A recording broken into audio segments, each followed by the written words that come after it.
Pemirsa, saat ini saya sedang bersama Bapak Joni Laksito. Beliau ini seorang pengacara yang cukup ternama dari kota Surakarta. Nah, untuk lebih lanjut perbincangan saya dengan Pak Joni, kita akan perkenalkan dulu Pak Joni Laksito. Ya, selamat malam semua. Nama saya Joni Laksito. Ya, saya tinggal di Surakarta. Nah, malam hari ini kita akan memberi waktu kesempatan untuk tanya jawabnya. Silakan, apa yang mau diketahui ditanyakan terhadap saya. Baik, Pak Joni. Ya, untuk saat ini Pak Joni tinggal di daerah Solo ya Pak ya? Ya, Solo bagian selatan. Solo bagian selatan berarti Ya. Perbatasan dengan Solo, ya. Sukoharjo ya? Ya. Iya. Baik Pak Joni, kalau tidak keberatan ada beberapa pertanyaan yang ingin saya sampaikan. Mungkin pertanyaan saya nanti bersifat pribadi, tetapi hal ini mungkin bisa berguna bagi khalayak umum. Ya. Nanti pertanyaan saya nanti seputar dengan keyakinan Bapak. Ya. Kalau boleh tahu Pak Joni sekarang ini keyakinannya apa atau agamanya apa yang dianut? Kristen saya. Oh, Kristen ya. Kristen. Oh, ya. Kristen sejak lahir atau mulai kapan ini? Ya, kebetulan orang tua Kristen, kemudian orang tua mendidik Kristen. Berarti Dan Kristen sekarang, dari kecil ya? Ya, dari kecil, dari keluarga. Terus gimana selama Pak Joni ini menjadi pengikut Kristus atau menjadi umat Kristen? Ya. Apa yang Pak Joni rasakan selama ini, atau mungkin ada pengalaman-pengalaman rohani apa dalam hidup Pak Joni yang bisa kita bagikan pada pemirsa sekalian? Ya, baik, Mesa, saya akan bagi pengalaman ya, kesaksian mengenai diri saya menjadi seorang Kristen. Jadi saya memang dalam lingkungan orang Kristen, karena keluarga Kristen sudah diperkenalkan bergereja dari orang tua saya. Namun demikian memang ada saudara yang tidak Kristen karena ikut anggota keluarga yang lain, jadi mereka dididik sesuai dengan agama mereka. Saya mau cerita tentang diri saya sendiri. Jadi sebelumnya memang saya hanya ikut-ikutan ya. Dari orang tua ingin Kristen, saya ikut sekolah minggu. Jadi warisan ya? Warisan dari orang tua. Ya, agama warisan. Iya, betul. Memang tidak disangkal, pertama memang adat istiadat dari keluarga. Kemudian dengan berlangsungnya waktu, umur, saya memikirkan mengapa saya memilih Kristen. Di situ ternyata tokoh sentralnya adalah Tuhan Yesus. Iya. Di mana Tuhan Yesus ini mati bagi manusia untuk menebus dosa manusia yang berdosa, bisa bertobat, bisa datang kepada Tuhan Yesus, akan diselamatkan. Iya. Nah, saya juga berkeyakinan seperti itu walaupun belum tahu sebenarnya Kristen itu apa, tetapi memang diawali dari itu. Sehingga untuk pertama kali saya itu percaya bahwa Yesus itu menjadi juru selamat orang berdosa. Iya. Dan saya salah seorang orang berdosa itu. Saya percaya Tuhan Yesus menjadi juru selamat saya secara pribadi.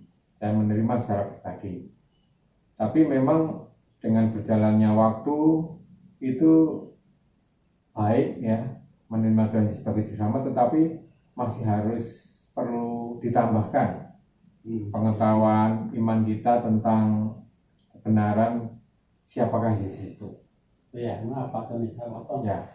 Tadi Pak Joni katakan kan pada awal-awalnya menjadi Kristen itu kan hanya ikut-ikutan orang tua saja. Jadi istilahnya agama warisan orang tua. Ya. Kemudian seiring berjalannya waktu, Pak Joni menggali lagi, belajar lagi tentang kekristenan itu seperti apa. Akhirnya Pak Joni bisa masuk Kristen dan belajar Kristen secara benar. Nah, kalau boleh tahu dalam perjalanan iman Pak Joni ini mungkin ada sosok atau panutan atau tokoh rohaniawan siapa yang membimbing sehingga bisa mempelajari iman Kristen ini secara benar, Pak Joni. Ya, memang pada awalnya ya tentu orang-orang yang di gereja ya, misalnya Pak Pendeta, ya, mungkin anggota majelisnya. Kemudian kalau kita membaca buku ya mungkin tokoh buku itu ya ada seperti misalnya Martin Luther itu, kemudian dan yang lain. Nah, mungkin kalau kenalan punya teman ya, begitu teman itu rajin bergereja, rajin aktivitas gereja ya kita ada kedambaan seperti itu. Itu pada awal-awalnya seperti itu. Tapi kemudian sebenarnya ada satu perubahan besar. Itu perubahan pertama adalah saya ingin belajar Alkitab. Saya sempat masuk sekolah teologi itu tahun 2000-an. Tahun 2000-an setelah lulus bekerja sebagai pengacara, kemudian ada kedambaan untuk belajar Alkitab. Sebenarnya Alkitab itu isinya apa? Saya penasaran. Dan saya tahunya waktu itu ya kalau ingin belajar Alkitab ya di sekolah teologi, sehingga saya mengambil S2 jurusan misiologi waktu itu. Diawali dari itu. Kemudian saya juga seiring berjalannya waktu juga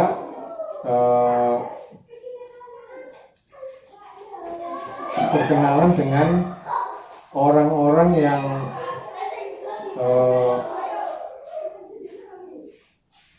pemulihan Tuhan. Jadi itu punya kerinduan untuk belajar tentang kebenaran. Ya, itu saya belum cukup. Saya juga mengikuti kegiatan di sana di sini, keluar kota, bahkan retreat, mengeluarkan biaya karena saya haus akan kebenaran. Kemudian saya diperkenalkan dengan saudara-saudara seiman gereja yang sering disebut gereja pemulihan Tuhan itu.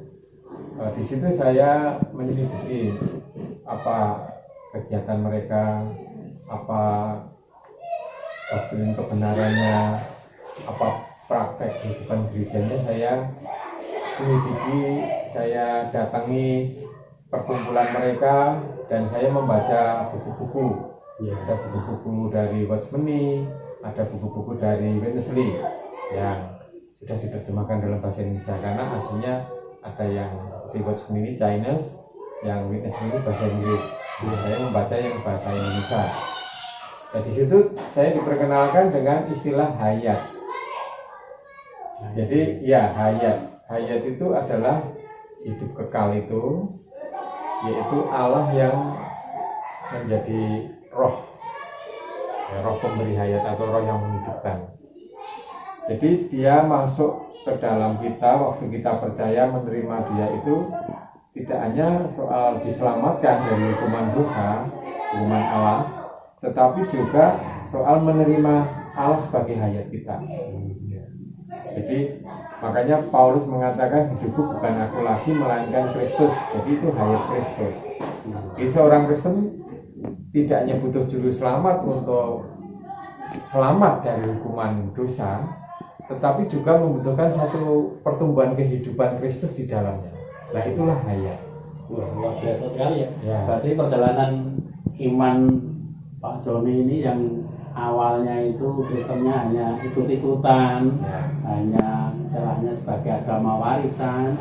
Kemudian seiring perjalanan waktu Pak Joni bisa bertumbuh kemudian haus akan kebenaran firman Tuhan, kemudian belajar dan belajar terus akan kebenaran firman Tuhan, bahkan sempat masuk sekolah teologi meskipun akhirnya belum jadi pendeta, tetapi tetap setia terus belajar firman Tuhan dan kebenarannya dan selalu memberitakan Injil Kristus dimanapun berada.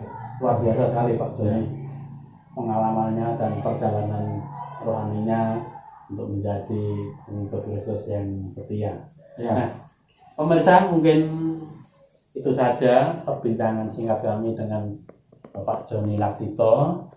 Nanti di lain kesempatan, di video kesempatan akan kita lanjutkan lagi perbincangannya dengan tema-tema yang tentunya lebih menarik lagi.